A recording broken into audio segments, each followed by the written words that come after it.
नमस्कार, प्रदेश के number 1 news channel news 18 Rajasthan पर आप सभी का स्वागत। मैं हूं आपके साथ हेमंत कुमार। आप देख रहे हैं हमारा प्रदेश। तो चलिए खबरों की शुरुआत करेंगे इस वक्त की बड़ी खबर के साथ। राजधानी जयपुर से खबर है, जहां पर पीसीसी चीफ गोविंद सिंह डोटासरा ने बड़ा बयान दिया है।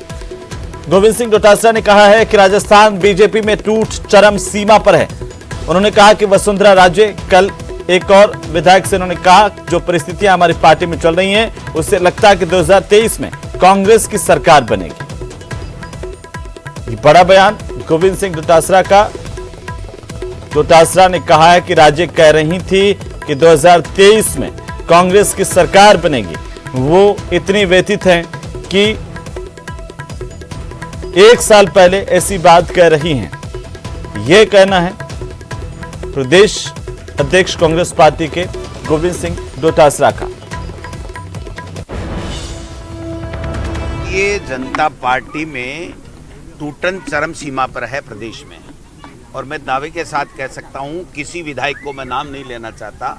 कल वसुंधरा जी ने ये कहा है कि जो परिस्थितियां हमारी पार्टी में चल रही हैं, ऐसा लग रहा है कि कांग्रेस की सरकार 2023 में 101% दोबारा बनने जा रही है। मतलब वो इतनी व्यथित हैं कि अभी 12 महीने पहले ये कह रहे हैं कि हमारा जो पार्टी की स्थितियां बनी हुई हैं और जो नेतृत्व को लेकर के झगड़े हैं और जो नेचुरल फेस जो जनता में स्वीकारी है उसको नहीं करके, और ये दिल्ली वाले कभी गजेंद्र सिंह जी घूमने आ जाते हैं मुख्यमंत्री बन के।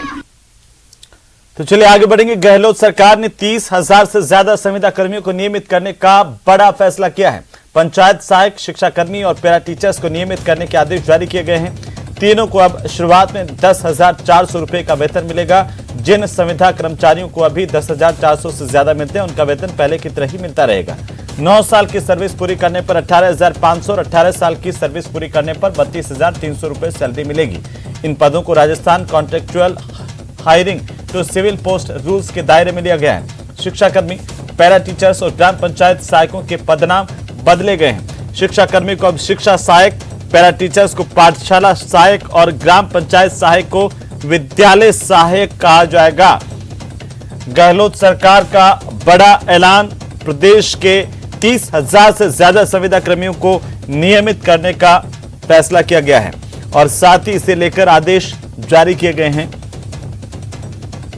दिवाली से पहले संविदा कर्मियों को गहलोत सरकार की यह बड़ी सौगात मानी जा रही है, जहां 30,000 से ज्यादा संविदा कर्मियों को सरकार ने नियमित कर दिया है।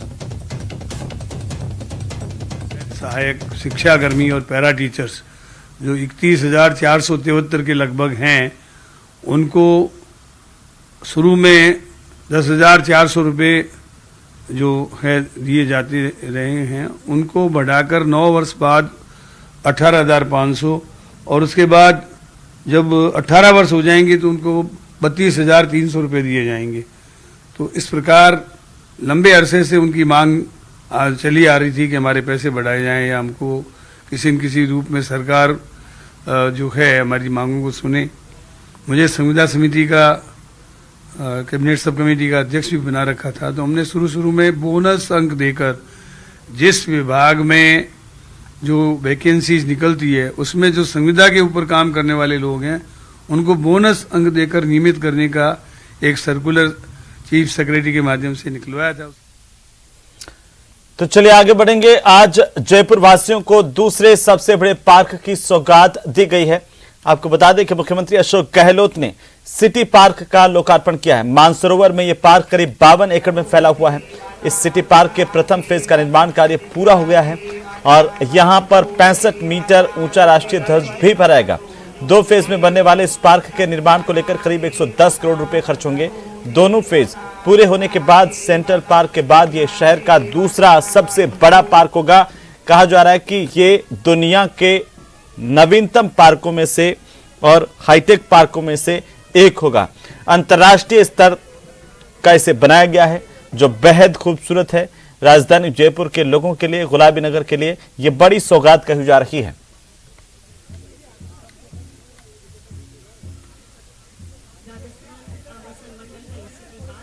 तो तो वहीं सिटी पार्क के लोकार्पण के दौरान सीएम अशोक गहलोत ने बीजेपी विधायक अशोक लाहौटी की चुटकी ली।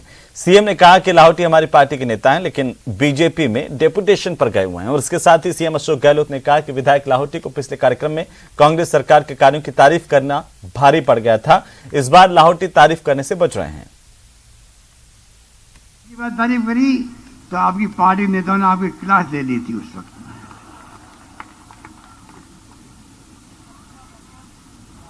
तो कहने का मतलब ये है, आप जनप्रतिनिधि हैं, हम सम्मान करते हैं। आपकी सरकार आती है तो हमारे एमएलए को इनवाइट तक नहीं करते प्रोग्राम के अंदर। वो आपकी सोच है, नेगेटिव सोच है आपकी पार्टी की। कहने का मतलब ये कि हम तो पहले भागवत साहब थे मेंबर पार्लियामेंट, हर प्रोग्राम हम बुलाते थे उनको। ओवर ब्रिज, अंडर ब्रिज, हरी वाली बैठे हुए हैं, मान सम्मान बुलाने का मौका सब देते थे हम लोग। ये फर्क है आप में हमारी पार्टी के अंदर, समझ जाओ आप लोग। सरकार आज आपकी है दिल्ली के अंदर, मानते हैं, पर सोच सकारात्मक होना दूसरी बात है। इसलिए मैंने गलत नहीं कहा। एक मीटिंग में मैंने कहा था, धारीवाल जी अगली सरकार में आपको फिर इसी मंत्रालय का पदभार दूंगा उस वक्त में आपको।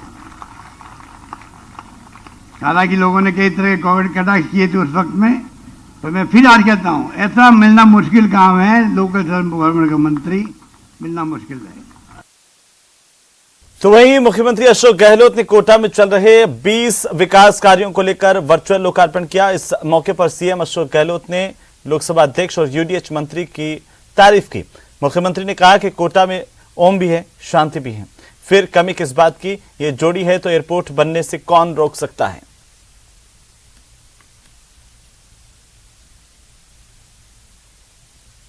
लोकसभा के आपके मेंबर पार्लियामेंट भी है, उनको अगर आप अगली बार आए तो आप उनको जरा बात कीजिएगा, मैं भी उनसे बात करूंगा।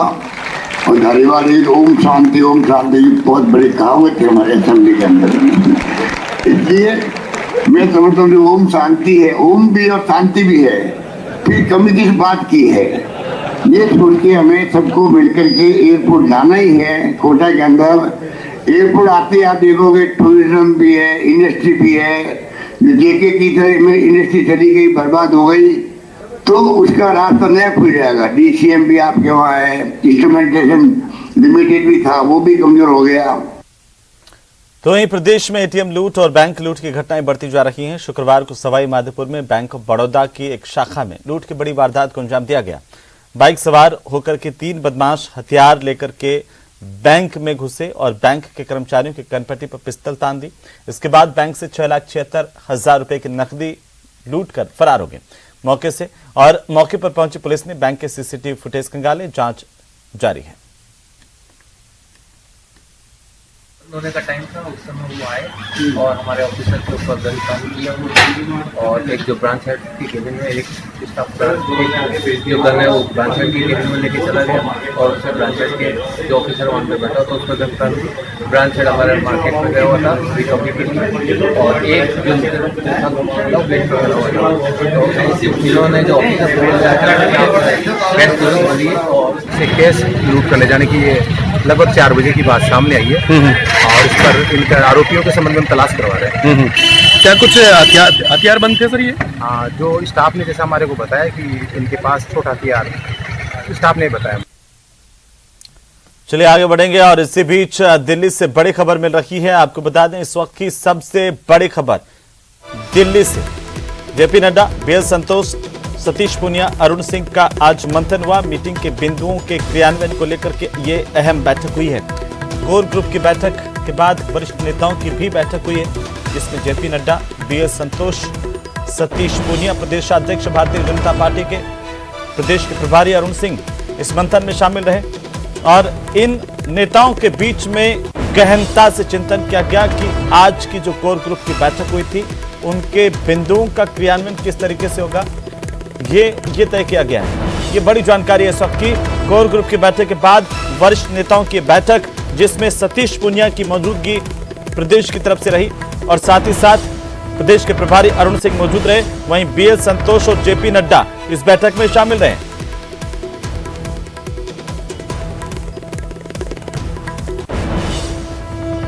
और इसी बीच ये तस्वीरें हम आपको दिखा दें, जेपी नड्डा और अमित शाह बैठक से अब निकल चुके हैं। बाकी तमाम राजस्थान के नेताओं की मौजूदगी आज देखने को मिली। कोर ग्रुप की बैठक के बाद वरिष्ठ नेताओं की भी बैठक हुई है। वरिष्ठ नेताओं ने मंथन किया है कि राजस्थान की स्थिति को लेकर पार्टी आगे किस तरीके से बढ़ेगी, किन मुद्दों को किस तरीके से हल करना है, पार्टी के सामने अब राजस्थान में चुनौतियां क्या है, उनको किस तरीके से हैंडल करना है। और सबसे खास बात यह कि जो कोर ग्रुप की बैठक हुई है, उस बैठक के जो बिंदु हैं उनका क्रियान्वयन राजस्थान में कैसे होगा, किन के जरिए होगा, किस तरीके से होगा, इस पर भी गहनता से मंथन किया गया है। अब ये जो वरिष्ठ नेताओं की बैठक थी, वो बैठक करीब करीब पूरी हो गई है और इससे पार्टी के राष्ट्रीय अध्यक्ष जेपी नड्डा बाहर निकल गए हैं। गृह मंत्री अमित शाह बैठक में मौजूद थे, वे भी अब इस बैठक से जा चुके हैं। फिलहाल आज जो दिल्ली में बीजेपी को लेकर मंथन हुआ है राजस्थान का, वो अपने आप में काफी अहम है। और इसी बीच सबसे बड़ी जानकारी यह है कि जो कोर ग्रुप की बैठक हुई, उस कोर ग्रुप की बैठक के बाद में वरिष्ठ नेताओं की आपस में काफी देर तक बैठक हुई है, मंथन हुआ है, जिसमें बीएल संतोष, सतीश पूनिया, अरुण सिंह इस मंथन का हिस्सा रहे हैं। एक बार फिर से हम आपको सीधे लिए चलते हैं राजधानी दिल्ली भाजपा मुख्यालय, जहां पर इस वक्त किस तरह की चहलकदमी है और क्या बैठक के बाद कहा जा रहा है। ताजा जानकारी के लिए हमारे सहयोगी लखवीर हमारे साथ हैं। लखवीर, आप क्या अपडेट है इस वक्त आपके पास में?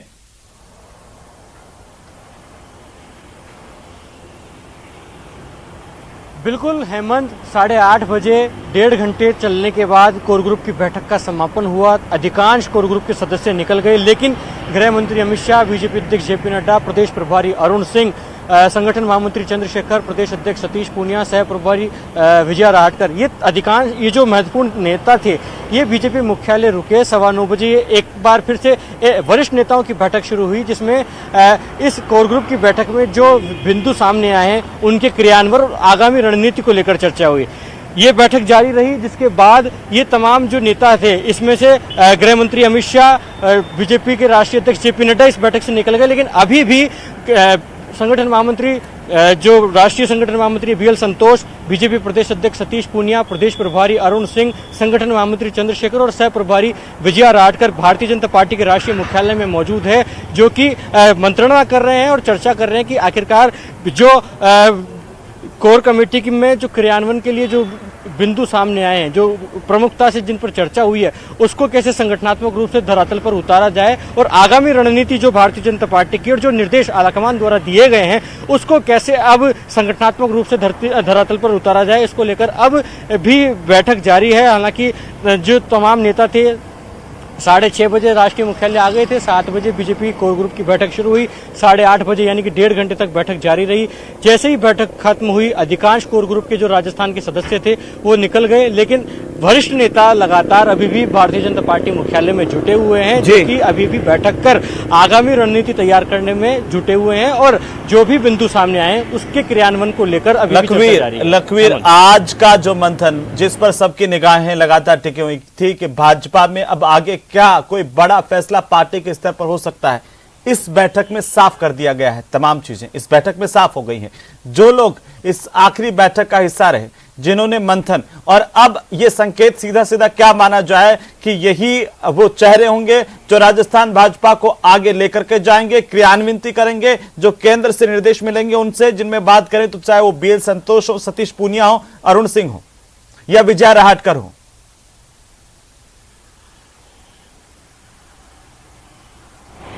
हेमंत, जो भी चेहरे अभी भाजपा मुख्यालय में मौजूद हैं, संगठन की दृष्टि से काफी महत्वपूर्ण ओहदा रखते हैं, महत्वपूर्ण दर्जा रखते हैं, क्योंकि राष्ट्रीय संगठन महामंत्री मौजूद हैं, प्रदेश के प्रभारी मौजूद हैं, प्रदेश के अध्यक्ष मौजूद हैं, प्रदेश के संगठन महामंत्री और सह प्रभारी मौजूद हैं। ये तमाम लोग संगठनात्मक रूप से भारतीय जनता पार्टी की राजस्थान में क्या कुछ भूमिका होगी, कार्यकर्ताओं में किस प्रकार से ऊर्जा भरनी है और जो बिंदुओं पर चर्चा की गई है उसका काम कैसे बांटना है संगठनात्मक रूप से, ये संगठन महामंत्री और प्रदेश अध्यक्ष का दायित्व होता है। ऐसे में ये सब किस ब्लूप्रिंट तैयार की गई, सबका खाका कोर ग्रुप में सामने आ गया, एक बड़ा संकेत माना जाए। लखवीर, इस पर लगातार हम नजर बनाए रखे हुए हैं और फिलहाल बहुत शुक्रिया हमारे साथ जुड़ने के लिए, तमाम जानकारी के लिए लगातार अपडेट हम आपसे लेते रहेंगे। चलिए आगे बढ़ेंगे। लोकसभा अध्यक्ष ओम बिरला 10 दिन के कोटा बूंदी के दौरे पर हैं और लोकसभा स्पीकर ओम बिरला ने दिवाली पर लोगों से ज्यादा मिट्टी के दीप जलाने की अपील की है। बिरला ने कहा है कि जड़ों से जुड़ाव हमारी संस्कृति का हिस्सा रहा है और मिट्टी के दीप जला करके निश्चित रूप से हम उस विरासत को लेकर के आगे बढ़ाएंगे। क्या कुछ कहा वो आपसे। ये दिवाली का पर्व हमारा संकल्प का पर्व है। मुझे आशा है कि हम सभी के प्रयासों से हर अंधेरे के अंदर एक दिया जलाकर उनके जीवन में उजाला करेंगे, खुशी करेंगे और कैसे हमारे सामूहिक प्रयासों से सबके जीवन में खुशी आ सकती है, उमंग आती है, इसका प्रयास करेंगे। कोटा बूंदी संसदीय क्षेत्र के अंदर जो कुछ भी विकास के अन्य मुद्दे हैं, पर्व हो, होली हो, वह अपने परिवार के बीच में मनाई जाती है। कोटा बूंदी संसदीय परिवार राजस्थान में मेरा परिवार है और मेरी कोशिश रहती है कि हर त्यौहार पर्व, हर समाज के त्यौहार पर्व समाज के लोगों के साथ, जनता के साथ मिलकर मनाएं। तो चलिए ब्रेक के बाद एक बार फिर से आपका स्वागत। उदयपुर के प्रतापनगर थाना इलाके के मणपुरम गोल्ड लोन ऑफिस में हुई लूट के मामले को लेकर पुलिस ने बड़ी सफलता का दावा किया है। 85 दिन की कड़ी मेहनत के बाद पुलिस ने 2 आरोपियों को गिरफ्तार किया। हालांकि अभी सोने की रिकवरी होना बाकी है।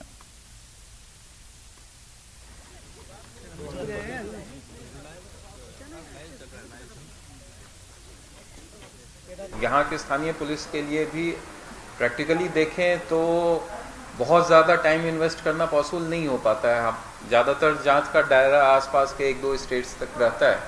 तो बेसिकली इनका जो एक जनरल भी जो गोल्ड लोन कंपनीज की लूट की घटनाएं हुई हैं, पहले भी इस तरीके की जो घटनाएं होती हैं, तो एक जो प्लेस का चयन के पीछे ये रहता है कि डिस्टेंट होने से कई सारे इश्यूज उसमें इन्वॉल्व हो जाते हैं। कांस्टेंट एफर्ट का रह पाना थोड़ा सा समय के साथ कम हो जाता है, पुलिस की प्रायोरिटीज चेंज हो जाती है। लगे हुए क्योंकि जैसे सर ने बताया कि हर चीज़ को एक बार शुरू करना इजी होता है, लेकिन उसको बैक ट्रैक करना बहुत ज़रूरी है और बहुत टाइम कंज्यूमिंग है। तो अगर 24 घंटे की फुटेज आपको देखनी है तो 24 घंटे तक उसको बैठ के देखना पड़ेगा। तो अलग अलग शिफ्ट वाइज, रोटेशन वाइज, कहीं कोई भी 1 मिनट में अगर मिस होता है तो संभव है कि हम पूरी वारदात ही मिस कर जाए। तो इसलिए बड़ा टैक्सिंग उस तरीके से ये हमारे पास इंफॉर्मेशन थी, क्योंकि हम इनको ट्रैक कर रहे थे तो हमारे पास इंफॉर्मेशन थी कि इस तरफ मूवमेंट है, उसको हमने इंटरसेप्ट किया। तो वही राजधानी जयपुर में वक्फ बोर्ड के फैसले के खिलाफ मुस्लिम समाज का विरोध लगातार बढ़ता जा रहा है। मस्जिद, रेजिडेंसी और मदरसे में संपत्ति संरक्षण के लिए पिछले 8 सप्ताह से चल रहे आंदोलन के दौरान आज स्थानीय लोगों ने दबंगों पर धमकाने के आरोप लगाए हैं और नई कमेटी का विरोध किया है। जानकारी के मुताबिक विरोध प्रदर्शन को 2 महीने हो गए। स्थानीय लोग शांतिपूर्ण तरीके से विरोध प्रदर्शन कर रहे हैं, लेकिन पुलिस ने यहां पर 5 बुजुर्गों के खिलाफ मुकदमे दर्ज किए। इन बुजुर्गों के खिलाफ, जो चल भी नहीं पाते हैं, ऐसे लोगों के खिलाफ मुकदमे दर्ज करने से स्थानीय लोगों में आक्रोश है और स्थानीय लोगों ने पुलिस पर दबाव में काम करने के आरोप लगाए हैं।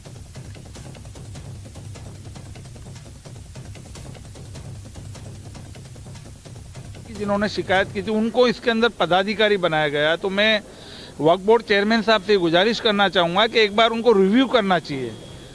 यहाँ की जो पुरानी कमेटी और यहाँ के जो यहाँ के लोकल जो अवाम है यहाँ की, उन लोगों से बात करके और डिस्कशन करके उसके बाद कमेटी बनाना चाहिए था। उनका अधिकार है कमेटी बनाना। तो वहीं कोरोना संक्रमण के कारण 2 साल में दम तोड़ चुके बाजार में बहारें अब लौट आई हैं। सबसे ज्यादा डिमांड ऑटोमोबाइल सेक्टर में है। धनतेरस पर राजस्थान में रिकॉर्ड वाहनों की बुकिंग हो रही है।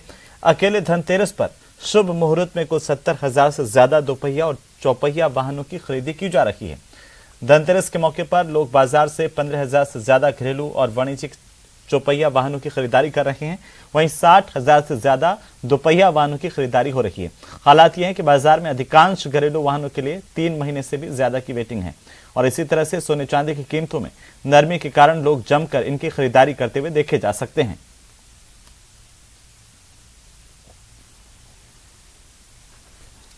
और इसी के साथ ही इस बुलेटिन फिलहाल इतना ही। आप देखते रहिए न्यूज़ 18 राजस्थान। नमस्कार।